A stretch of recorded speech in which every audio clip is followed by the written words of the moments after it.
तो नमस्कार दोस्तों, स्वागत है आपका आपके ही अपने YouTube चैनल फ्री एजुकेशन में। दोस्तों आज के इस वीडियो में हम इस साल के करंट अफेयर्स के कुछ मोस्ट इंपॉर्टेंट क्वेश्चन को डिस्कस करने वाले हैं। और दोस्तों इस वीडियो लेक्चर में हमने जितने भी क्वेश्चन को ऐड किया है सारे के सारे क्वेश्चन इंपॉर्टेंट और अच्छे लेवल के क्वेश्चन हैं। और दोस्तों सभी क्वेश्चन को हम बिल्कुल डिटेल में विथ एक्स्ट्रा फैक्ट के साथ में डिस्कस करेंगे, यानी कि सभी क्वेश्चन का हम पोस्टमार्टम करेंगे। तो चलिए दोस्तों शुरुआत कर लेते हैं नंबर फर्स्ट क्वेश्चन से। और पहला हमारा क्वेश्चन है, हाल ही में कैसे 56वां ज्ञानपीठ पुरस्कार 2021 प्रदान किए जाने की घोषणा की गई। दोस्तों 56वां ज्ञानपीठ पुरस्कार जो है ये किसको दिया जाएगा? नीलमणि फुकन जूनियर को दिया जाएगा। सी ऑप्शन सही हो जाएगा। दोस्तों इस क्वेश्चन के बारे में हम सारी डिटेल को कवर कर लेते हैं। तो देखो दोस्तों, हाल ही में दिसंबर 2021 को असमिया साहित्यकार नीलमणि फुकन जूनियर को 56वां ज्ञानपीठ पुरस्कार 2021 प्रदान करने की घोषणा की गई। और देखो दोस्तों, ज्ञानपीठ पुरस्कार जो है ये भारत का सर्वोच्च साहित्यिक सम्मान है, ठीक है। और ये सम्मान जो है ये साहित्य में उत्कृष्ट योगदान करने वाले लेखकों को दिया जाता है। दोस्तों इस पुरस्कार की शुरुआत कब से हुई थी या फिर स्थापना कब से हुई थी? तो इस पुरस्कार की स्थापना जो है ये 1961 को की गई थी। अब यहाँ से कई क्वेश्चन स्टैटिक जीके में पूछे जाते हैं। पहला ज्ञानपीठ पुरस्कार किसको दिया गया? तो मलयालम लेखक थे जी शंकर कुरूप, इनको पहला ज्ञानपीठ पुरस्कार दिया गया था। और कब दिया गया था? तो 1965 में दिया गया था। ज्ञानपीठ पुरस्कार पाने वाली प्रथम महिला कौन थी? तो आशा पूर्णा देवी थी, ये बंगाली लेखिका थी। और इनको 1976 में ज्ञानपीठ पुरस्कार दिया गया था। और दोस्तों हिंदी भाषा के लिए पहली बार ज्ञानपीठ पुरस्कार किसको दिया गया? तो सुमित्रा नंदन पंत को दिया गया 1968 में, ठीक है। और अंग्रेजी भाषा के लिए पहला ज्ञानपीठ पुरस्कार किसको दिया गया? तो अमिताभ घोष को दिया गया और 2018 में इनको दिया गया। तो ये सब फैक्ट जो मैंने आपको बताए हैं ये एडिशनल इंफॉर्मेशन जो है ये फैक्ट आपके एग्जाम में क्वेश्चन बनते हैं, तो इन सभी फैक्टों को आप याद रखेंगे। इसी क्रम में नेक्स्ट क्वेश्चन को हम देख लेते हैं। और नेक्स्ट हमारा क्वेश्चन है, हाल ही में कैसे 57वां ज्ञानपीठ पुरस्कार 2022 प्रदान किए जाने की घोषणा की गई। दोस्तों 57वां ज्ञानपीठ पुरस्कार 2022 ये किसको दिया जाएगा? दोस्तों ये दिया जाएगा दामोदर मावजो को। किसको? दामोदर मावजो को दिया जाएगा। और इसकी भी घोषणा की गई है दिसंबर 2021 को, ठीक है। दामोदर मावजो जो है ये एक कोंकणी उपन्यासकार है। कौन है? एक कोंकणी उपन्यासकार है। और इनको 57वां ज्ञानपीठ पुरस्कार 2022 दिया जाएगा। नेक्स्ट हमारा क्वेश्चन दोस्तों, हाल ही में ई ब्रेक ऐप किस मंत्रालय द्वारा लॉन्च किया गया? दोस्तों ई ब्रेक ऐप जो है ये लॉन्च किया गया है आयुष मंत्रालय के द्वारा। किस मंत्रालय के द्वारा? आयुष मंत्रालय के द्वारा। और देखो दोस्तों हाल ही में केंद्रीय आयुष मंत्री कौन है? तो वो है सर्बानंद सोनोवाल, ठीक है। और इन्होंने 29 अगस्त 2021 को वाई ब्रेक ऐप लॉन्च किया है। ये जो ऐप है ये ऊर्जावान रखने और काम का तनाव घटाने में मददगार साबित होगा। और दोस्तों इस ऐप में विभिन्न प्रकार के आसन और प्राणायामों को शामिल किया गया है। नेक्स्ट वन की बात करेंगे। इसी क्रम में नेक्स्ट हमारा क्वेश्चन है, हाल ही में किसके द्वारा ई गोपाला ऐप लॉन्च किया गया? दोस्तों ई गोपाला ऐप किसके द्वारा लॉन्च किया गया? तो दोस्तों ये किया गया है राष्ट्रीय डेयरी विकास बोर्ड के द्वारा। वी ऑप्शन सही हो जाएगा। देखो दोस्तों हाल ही में पशुपालक किसानों की सहायता के लिए राष्ट्रीय डेयरी विकास बोर्ड यानी कि एनडीडीबी के द्वारा ई गोपाला ऐप और ई गोपाला वेब पोर्टल लॉन्च किया गया, ठीक है। अब दोस्तों ये लॉन्च किसने किया है? एनडीडीबी ने। फुल फॉर्म क्या होता है? तो नेशनल डेयरी डेवलपमेंट बोर्ड इसका फुल फॉर्म होता है। और हिंदी में इसको राष्ट्रीय डेयरी विकास बोर्ड कहते हैं। इसकी स्थापना 1965 में की गई थी। इसका हेडक्वार्टर गुजरात के आनंद शहर में है। और प्रेजेंट टाइम पे एनडीडीबी के चेयरमैन कौन है? तो मीनेश शाह हैं। चलिए नेक्स्ट क्वेश्चन देख लेते हैं। नेक्स्ट हमारा क्वेश्चन है, हाल ही में आए राय तूफान ने किस देश को प्रभावित किया है? तूफान हो, चक्रवात हो, ज्वालामुखी हो, इस प्रकार से यदि कुछ घटना घटती है किसी देश में तो वहां से क्वेश्चन एग्जाम में जरूर पूछे जाते हैं। दोस्तों जो राय तूफान है इसने किस देश में तबाही मचाई थी? तो फिलीपींस में मचाई थी। डी ऑप्शन सही हो जाएगा। नेक्स्ट हमारा क्वेश्चन है, भारत की पहली फास्टैग आधारित मेट्रो पार्किंग सुविधा कहां पर शुरू की गई?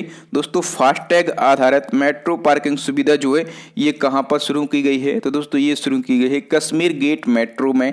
सी ऑप्शन सही हो जाएगा, ठीक है। और कश्मीर गेट मेट्रो ये कहाँ पर है, तो ये न्यू दिल्ली में है, ठीक है। और दोस्तों ये जो पहली फास्टैग आधारित मेट्रो पार्किंग सुविधा है, ये किसने शुरू की है दोस्तों, ये पेटीएम बैंक ने शुरू की है। किसने, ये पेटीएम बैंक ने शुरू की है, ठीक है। कहाँ पर, कश्मीर गेट मेट्रो में। और ये कश्मीर गेट मेट्रो ये कहाँ पर है, तो ये न्यू दिल्ली के अंदर स्थित है। नेक्स्ट क्वेश्चन है, तमिल थाई वास्तु को किस राज्य का राजगीत घोषित किया गया है, क्वेश्चन से आंसर निकालें। तमिल यहाँ पर लिखा हुआ है, ठीक है। तो तमिल थाई वास्तु जो है इसको तमिलनाडु ने राजगीत घोषित किया है, सी ऑप्शन सही हो जाएगा, ठीक है। और तमिलनाडु की सरकार ने 17 दिसंबर 2021 को तमिल थाई वास्तु गीत को तमिलनाडु का राजगीत घोषित किया है, ठीक है। अब ये किसने किया है, तमिलनाडु ने। तो तमिलनाडु की राजधानी क्या है, चेन्नई है। यहाँ के सीएम कौन है, तो M.K. स्टालिन है। और यहाँ के राज्यपाल कौन है, तो R.N. रवि जो है ये तमिलनाडु के राज्यपाल हैं। नेक्स्ट क्वेश्चन है, हाल ही में किससे संयुक्त राष्ट्र विश्व खाद्य कार्यक्रम यानी कि UNWPF का वैश्विक सद्भावना राजदूत चुना गया है।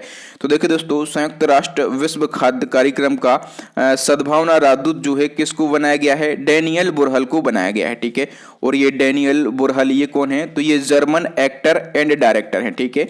ये जर्मनी के अभिनेता और निर्देशक हैं। इसी क्रम में नेक्स्ट हमारा क्वेश्चन है, किस बॉलीवुड अभिनेता को महाराष्ट्र का कोविड वैक्सीन एम्बेसडर बनाया गया है। दोस्तों, महाराष्ट्र का कोविड वैक्सीन एम्बेसडर किसको बनाया गया है, तो सलमान खान को बनाया गया है। ए ऑप्शन सही हो जाएगा। नेक्स्ट हमारा क्वेश्चन है, किस संस्था ने बारिश की बूंदों से बिजली उत्पन्न करने वाला एक उपकरण डेवलप कर लिया है। दोस्तों, बारिश की बूंदों से बिजली उत्पन्न करने वाला उपकरण किस ऑर्गेनाइजेशन ने डेवलप किया है, दोस्तों ये किया है IIT दिल्ली ने। तो इस क्वेश्चन का डी ऑप्शन सही हो जाएगा। नेक्स्ट क्वेश्चन है, गोवा मुक्ति दिवस 2021 कब मनाया गया। तो देखो दोस्तों, ये क्वेश्चन वेरी वेरी इंपॉर्टेंट है, ठीक है। इसमें आप 3 स्टार लगा लीजिए। दोस्तों, गोवा मुक्ति दिवस 2021 जो है ये 19 दिसंबर को मनाया गया। वी ऑप्शन सही हो जाएगा। इसके सभी फैक्टों को हम डिस्कस कर लेते हैं। तो देखो दोस्तों, जब हमारा देश आजाद हुआ था, कब हुआ था, 15 अगस्त 1947 को। तब क्या था, तो जो गोवा है ये पुर्तगालियों के अधीन था, ठीक है। फिर वर्ष 1961 में भारतीय सशस्त्र बलों के द्वारा ऑपरेशन विजय के माध्यम से गोवा को पुर्तगाल शासन से मुक्त कराया गया, ठीक है। तो क्वेश्चन पूछा जाता है कि गोवा को पुर्तगाल शासन से मुक्त कराने के लिए कौन सा ऑपरेशन चलाया गया था, तो ऑपरेशन विजय चलाया गया था, ठीक है। और दोस्तों, गोवा मुक्ति दिवस कब मनाया जाता है, 19 दिसंबर को मनाया जाता है, ठीक है। और एक और क्वेश्चन पूछा जाता है कि गोवा स्थापना दिवस कब मनाया जाता है, तो 30 मई को मनाया जाता है। ये दोनों फैक्ट पूछे जाते हैं, ठीक है। अब दोस्तों, गोवा की बात हुई है तो गोवा की राजधानी क्या है, पणजी है, ठीक है। और पणजी जो है ये मांडवी नदी के किनारे स्थित है। और गोवा के सीएम कौन है, प्रमोद सावंत हैं। और गोवा के गवर्नर कौन है, तो PS श्रीधरन पिल्लई जो हैं ये गोवा के गवर्नर हैं। ये सारे फैक्ट आपको याद रखना है। नेक्स्ट हमारा क्वेश्चन है, नोकिया की ब्रांड एम्बेसडर कौन बनी है। दोस्तों, नोकिया जो है इसकी ब्रांड एम्बेसडर बनी है आलिया भट्ट। कौन बनी है, आलिया भट्ट बनी है। और दोस्तों, एक क्वेश्चन पूछा जाता है कि जो नोकिया है ये किस देश की कंपनी है। दोस्तों, जो नोकिया है ये फिनलैंड देश की कंपनी है। चलिए नेक्स्ट हमारा क्वेश्चन देख लेते हैं। उत्तर प्रदेश ने ख्वाजा मोइनुद्दीन चिश्ती उर्दू अरबी फारसी विश्वविद्यालय का नाम बदलकर क्या रखा है। तो देखो दोस्तों, उत्तर प्रदेश का जो ख्वाजा मोइनुद्दीन चिश्ती उर्दू अरबी फारसी विश्वविद्यालय है इसका नाम बदला गया है। और इसका नाम क्या रखा गया है, तो ख्वाजा मोइनुद्दीन चिश्ती भाषा विश्वविद्यालय, यानी कि उर्दू अरबी और फारसी की जगह पर केवल भाषा शब्द को जोड़ा गया है, ठीक है। बाकी सेम टू सेम वही नाम है, ठीक है। तो याद रखेंगे इसका नया नाम। नेक्स्ट हमारा क्वेश्चन दोस्तों, मध्य प्रदेश के छिंदवाड़ा विश्वविद्यालय का नाम बदलकर क्या रखा गया है। दोस्तों, मध्य प्रदेश का जो छिंदवाड़ा विश्वविद्यालय है इसका नाम रखा गया है राजा शंकर विश्वविद्यालय। क्या रखा गया है, राजा शंकर विश्वविद्यालय इसका नया नाम रखा गया है। नेक्स्ट हमारा क्वेश्चन है, भारत का 61वां IT पार्क कहां पर खुला है। दोस्तों, भारत का 61वां IT पार्क जो है ये खुल गया है नागालैंड में। कहां पर खुल गया, नागालैंड में खुल गया। देखिए दोस्तों, मैं आपको बता दूं कि नागालैंड की राजधानी क्या है, कोहिमा है, ठीक है। तो कोहिमा में भारत का 61वां IT पार्क खोला गया। और दोस्तों, ये भारत का तो 61वां IT पार्क है। यदि आपसे पूछा जाए कि नागालैंड का कौन सा है, तो नागालैंड का ये पहला IT पार्क है, ठीक है। कहां पर खोला गया है, तो नागालैंड की राजधानी कोहिमा में ये खोला गया है। नेक्स्ट हमारा क्वेश्चन है, नेल्सन मंडेला विश्व मानवतावादी पुरस्कार 2021 किसे मिला है? दोस्तों नेल्सन मंडेला विश्व मानवतावादी पुरस्कार 2021 जो है ये दिया गया है रूमाना सिन्हा सहगल को। तो इस क्वेश्चन का ए ऑप्शन सही हो जाएगा। रूमाना सिन्हा सहगल जो है ये कहाँ की हैं? तो ये अपने देश भारत की हैं। और ये कहाँ की हैं? तो ये हैदराबाद की हैं। ठीक है, कहाँ की हैं? ये हैदराबाद की हैं। नेक्स्ट क्वेश्चन है, यूनिसेफ की नई प्रमुख कौन बन गई हैं? दोस्तों यूनिसेफ की नई प्रमुख बन गई हैं कैथरीन रसेल। ए ऑप्शन सही हो जाएगा। इसमें आप मोस्ट इंपॉर्टेंट क्वेश्चन लिख लीजिए, ये क्वेश्चन आपके एग्जाम में जरूर पूछा जाएगा। चलिए दोस्तों डिटेल को हम कवर कर लेते हैं।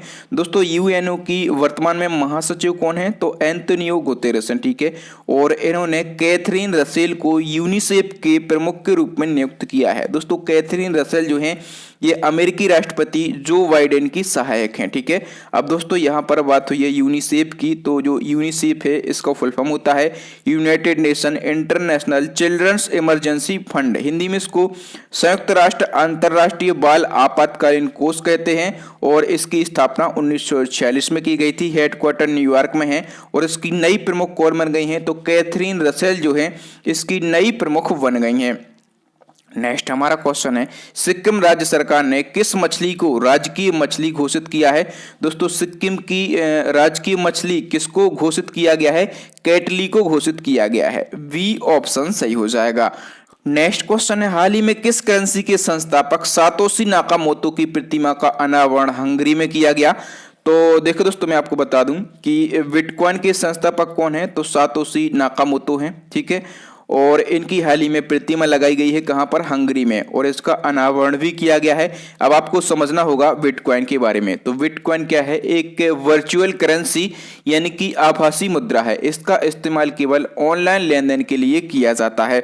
नेक्स्ट क्वेश्चन है, किस राज्य की सरकार ने जन सहायक आपका सहायक ऐप लॉन्च किया है? दोस्तों जन सहायक आपका सहायक ऐप जो है ये लॉन्च किया है हरियाणा राज्य सरकार ने। ए ऑप्शन सही हो जाएगा। इसके बारे में हम डिटेल को कवर कर लेते हैं। दोस्तों हरियाणा के मुख्यमंत्री मनोहर लाल खट्टर ने राज्य में पेपरलेस, फेसलेस और पारदर्शी शासन सुनिश्चित करने के उद्देश्य से जन सहायक आपका सहायक मोबाइल ऐप को लॉन्च किया है। इस ऐप के माध्यम से जो नागरिक हैं वो एक ही प्लेटफॉर्म पर G2C यानी कि गवर्नमेंट टू सिटीजन और बिजनेस टू सिटीजन यानी कि B2C सेवाओं का लाभ उठा सकते हैं। ठीक है, और इस ऐप पर सरकार की सभी योजनाओं व अन्य जानकारी नागरिकों को उनके मोबाइल पर ही मिल सकेंगी।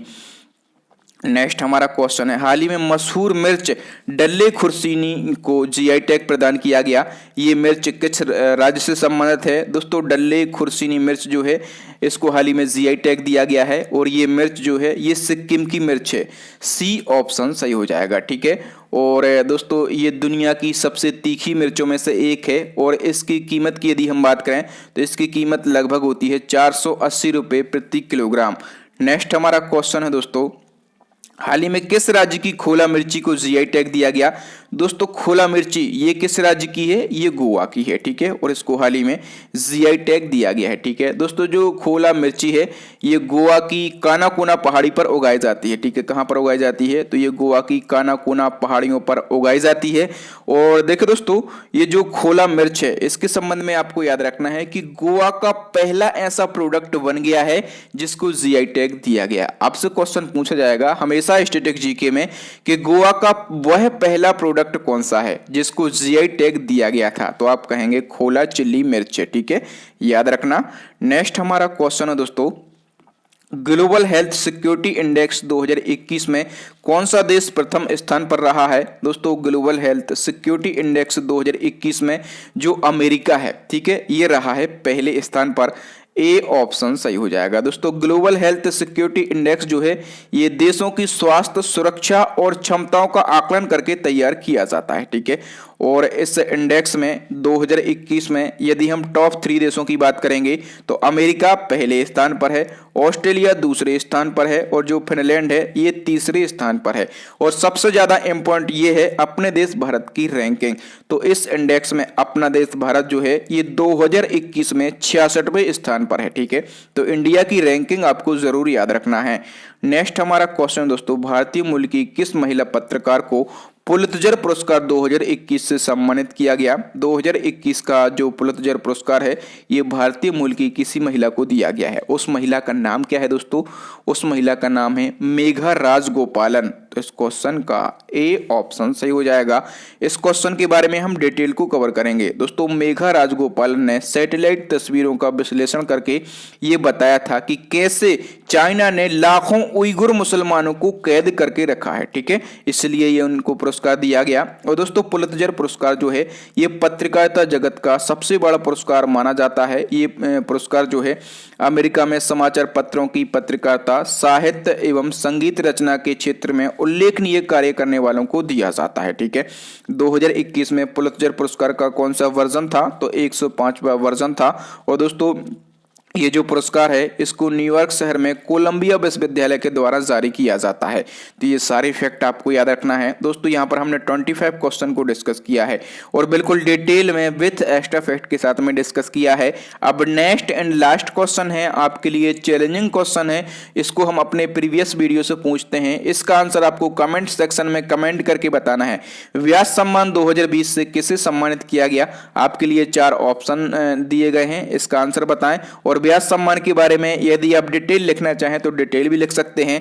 थैंक यू दोस्तों, वीडियो देखने के लिए बहुत बहुत धन्यवाद। आपको वीडियो कैसा लगा ईमानदारी से हमें कमेंट करके बताएं। यदि वीडियो अच्छा लगा हो तो वीडियो को लाइक करें, अपने दोस्तों तक इस वीडियो को शेयर करें। जो न्यू स्टूडेंट हैं वो हमारे चैनल को सब्सक्राइब कर लें, साथ में बेल आइकन दबा लें ताकि जब भी मैं कोई नया और इसी प्रकार का लेटेस्ट वीडियो डालूं तो उसका नोटिफिकेशन आपको मिल सके, आप हमारा वीडियो सबसे पहले देख सकें। और दोस्तों इसी प्रकार के करंट अफेयर्स के इंपॉर्टेंट टॉपिक वाइज देखने के लिए, ठीक है, टॉपिक वाइज करंट अफेयर्स देखने के लिए हमारी प्लेलिस्ट को विजिट कर सकते हैं। हमने इस साल के लगभग 40 टॉपिक पर वीडियो बनाए हैं और टॉपिक वाइज बनाए हैं। ठीक है, तो टॉपिक वाइज करंट अफेयर्स की प्लेलिस्ट को विजिट करें और very very important current affairs नाम से हमारे कंटिन्यू वीडियो आते रहते हैं। ठीक है, तो इनकी भी हमने प्लेलिस्ट बना दी है, इनको भी आप विजिट कर सकते हैं। तो थैंक यू दोस्तों, राम राम, दुआ सलाम, मिलते हैं अगले वीडियो में। तब तक के लिए जय हिंद, जय भारत, वंदे मातरम, भारत माता की जय।